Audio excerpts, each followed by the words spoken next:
हा माणूस असा आहे म्हणून हे नाट्य घडतंय. त्यांच्या स्वभावातून जर घडत असेल तर जास्त सहज, जास्त खरं आणि नैसर्गिक वाटतं असं मला वाटतं नेहमी.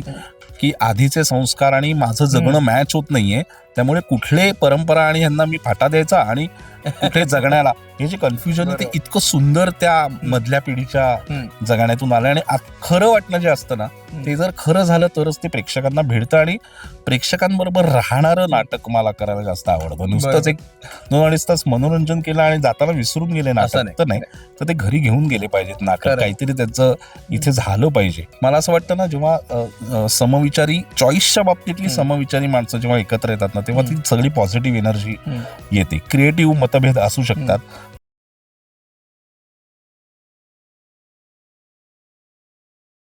नमस्कार, मी गणेश आचवल, स्वामी कृपा क्रिएशन्स या यूट्यूब चॅनलमध्ये तुम्हा सर्वांचं मनपूर्वक स्वागत करतो. निमित्त आहे एका नव्या कोऱ्या मराठी नाटकाचं. अमोल पाटील लिखित आणि अद्वैत दादरकर दिग्दर्शित आमच्या पिढीची गोष्टच वेगळी हे नाटक आता रंगभूमीवर येते. त्याच्या तालमीसाठी आम्ही आलो होतो यशवंत नाट्य मंदिरमध्ये. आणि मला खूप अभिमान वाटतो एका गोष्टीचा, की अद्वैत हा माझा अनेक वर्षांपासूनचा मित्र आहे. त्याचा पॉडकास्ट कृपासंवाद तुम्ही बघितलाय, त्याला 3000च्या वर व्ह्यूज आलेत आत्तापर्यंत. बघितला नसेल तर आजच सबस्क्राईब करा आणि बघा कृपासंवाद अद्वैत बरोबरचा, कारण अद्वैतनी खूप पैलू उलगडलेले आहेत. मुळात त्याचा सगळा प्रवास मी बघितलेला आहे. आणि आज सोनल प्रोडक्शन्स बरोबर त्याचं जे ट्युनिंग आहे, त्याचं हे 5वं नाटक आहे दिग्दर्शनाचं. तर हे सांगताना अधिक आनंद होतोय. बाकी सगळी एकांकिका, नाटक वगैरे त्यांनी दिग्दर्शित केलंय, सगळ्यांना माहिती आहे. तर मी सुरुवातीला लेखकाला विचारेन, नंतर अर्थातच अद्वैत आपल्याशी गप्पा मारेल. मुळात आमच्या पिढीची गोष्टच वेगळी हे वाक्य अनेकदा बोललं जात असतं. नेमकं हे शीर्षक कसं सुचलं आणि या नाटकातनं आम्हाला काय बघायला मिळणार आहे? नाटकाचं शीर्षक खरं सांगायचं तर अद्वैतला सुचलंय. ते नाटकात एका ठिकाणी एक पात्र बोलतं तसं, आणि खूप काळ आम्ही अशा पद्धतीच्या शीर्षकाच्या शोधात होतो, जे 3 पिढ्यांविषयीच्या नाटकाचं एक हे मांडू शकेल, 3 पिढ्यांना रिलेट होईल असं वाक्य मांडू शकेल. आणि ते कुठेतरी पात्र एक म्हणत होतं, आणि ते अद्वैत सजेस्ट की हे नाव चांगलं आहे, त्याचं साऊंड येईल, असं एक नाव ज्याच्यामध्ये एक साऊंड येईल, बोलल्याचा एक सूर येईल वगैरे. सो हे अद्वैतने सजेस्ट केलेलं नाव आहे जे आहे. आणि त्यामुळे आणि त्याच्या भोवती असलेलं सगळं नाटक आहे, 3 पिढ्यांच्या भोवती. त्यामुळे ते एक समर्पक नाव आहे असं मला वाटतं. नाटकाबद्दल काय हे 3 पिढ्यांचं नाटक आहे. असं नाटक आहे की जे बेसिकली, आता जनरली आपण सगळेच हे वाक्य ऐकतो, आपल्या बाबांकडनं ऐकतो, आपण आपल्या मुलांना ऐकवतो, त्यामुळे त्या भोवतीचं नाटक आहे मी सांगेन. आणि हे असं नाटक आहे की जे बेसिकली जेनझीजना पडणारे प्रश्न, जे मला असं वाटतं मी सोडवले आहेत. आणि मला असं वाटतं की जे प्रश्न माझ्या आईवडिलांना कळत नव्हते, असं जे 3 पिढ्यांचं होतं एकमेकांच्या पिढी, तुम्हाला कळत नाही, आम्हाला ते कळलं होतं. अशा ह्याच्यात असणाऱ्या पिढ्यांना जेव्हा जेनझीज प्रश्न मांडतात किंवा पुढली पिढी प्रश्न मांडते, तेव्हा त्यांची तारांबळ उडते. आणि ते सोडवत असताना त्यांना जे त्यांनी आधीच्या पिढ्यांसोबत त्या प्रश्नांच्या विषयी काय विचार केला होता, याच्यात सगळ्याची एक धमाल अशी मिसळ तयार होते. ती अशी एक धमाल भट्टी जमून आली त्या विषयाच्या भोवतीची, 3 पिढ्यांची गोष्ट अशी. तर त्याच्या भोवतीचं नाटक आहे, त्या नात्यांचं नाटक आहे. ती नात्यांमधली कोडी सोडवताना उडणारी धमाल आहे, पडणारे प्रश्न आहेत, आणि होणारं थोडी हे आहे, गैरसमज आहेत, समज आहेत, त्याच्याविषयीचं नाटक आहे सगळं. अद्वैत, तू 5व्या नाटकाबद्दल सांगच, पण पुन्हा आता अमोलशी बोलताना मला पटकन लक्षात आलं की पुन्हा एकदा नातेसंबंध, तुझा जो आवडीचा विषय तो परत इथे हाताळतोयस, त्याबद्दल. हो, मला आवडतं, कारण मला पात्र आवडतात, मला कॅरेक्टर्स आवडतात.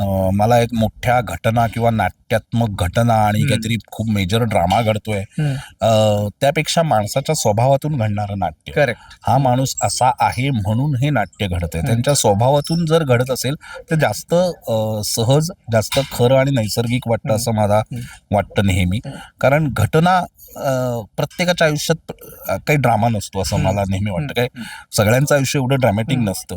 त्यामुळे असं खूप मोठ्या घटना घडवण्यापेक्षा अमोलने जी पात्र लिहिली आहेत त्यांचे स्वभाव तसे आहेत म्हणून हे नाट्य घडतं.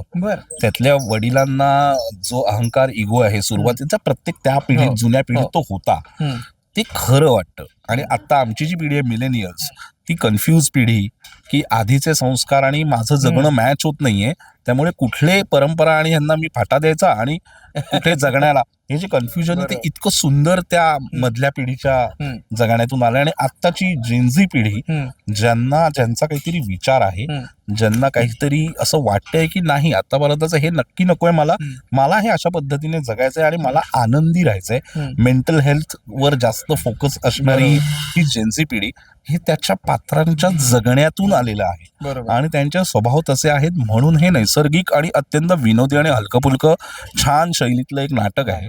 आणि मला तू म्हणालास तसं या आधी सुद्धा ती पात्र तशी आहेत म्हणून ते नाटक घडतं. त्यामुळे ही घटना घडली आहे म्हणून ती पात्र अशी वागतात असं नाहीये, त्यांचे स्वभाव तसे आहेत म्हणून. आणि हे मानवी स्वभाव हा जो प्रकार आहे ही माझा आवडता आणि कोणालाही आवडणार आहे. मला वाटतं ते खरं वाटतं, ते खरं वाटणं जे असतं ना ते जर खरं झालं तरच ते प्रेक्षकांना भिडतं आणि प्रेक्षकांबरोबर राहणारं नाटक मला करायला जास्त आवडतं. नुसतंच एक 2-2.5 तास मनोरंजन केलं आणि जाताना विसरून गेले नाटक तर नाही, तर ते घरी घेऊन गेले पाहिजेत नाटक, काहीतरी त्याचं इथे झालं पाहिजे असं मला नेहमी वाटतं. आणि सेम म्हणजे नाटक बघण्याआधीचा मी आणि नाटक संपल्यानंतरचा मी यात थोडासा फरक असेल ना थोडासा तरी ती कलाकृती उत्तम आहे असं मला वाटतं. 5वं जे नाटक आहे तुझं या निर्मिती संस्थेबद्दल त्याविषयी.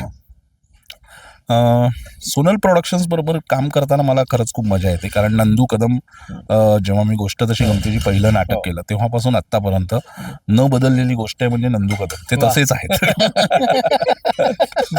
कारण तो इतका मस्त माणूस आहे, इतकी लिबर्टी देतो, ठामपणे पाठीशी उभे असतात आणि कुठेही क्रिएटिव्हिटीला त्यांच्या तुला काय पाहिजे बोल, म्हणजे मला जर असं हवं असेल तर ते अवेलेबल करून देण्यापासून खूप बारकाईने लक्ष देणारी माणसं आहेत. आणि आजच्या काळातलं नाटक करा असं ठाम चॉईस असणारी माणसं आहेत, उमेश आणि प्रिया सुद्धा. त्यामुळे ह्या तिघांचं जे त्रिकूट आहे ना, मला असं वाटतं ना जेव्हा समविचारी चॉईसच्या बाबतीतली समविचारी माणसं जेव्हा एकत्र येतात ना तेव्हा ती सगळी पॉझिटिव्ह एनर्जी येते. क्रिएटिव्ह मतभेद असू शकतात पण चॉईस जर एकच असेल तर नक्कीच ते त्यामुळे 5 नाटकं डिरेक्ट करण्यामागे चॉईस एकच असणं हे सगळ्यात मोठा भाग आहे. खरं. आपण शुभेच्छा देऊया अमोलला, अद्वैतला आणि त्यांच्या संपूर्ण टीमला. आणि हो, आमच्या पिढीची गोष्टच वेगळी आपल्याला एक वेगळा अनुभव देईल हे नक्कीच. स्वामी कृपा क्रिएशनला सबस्क्राईब करा. धन्यवाद. थँक्यू.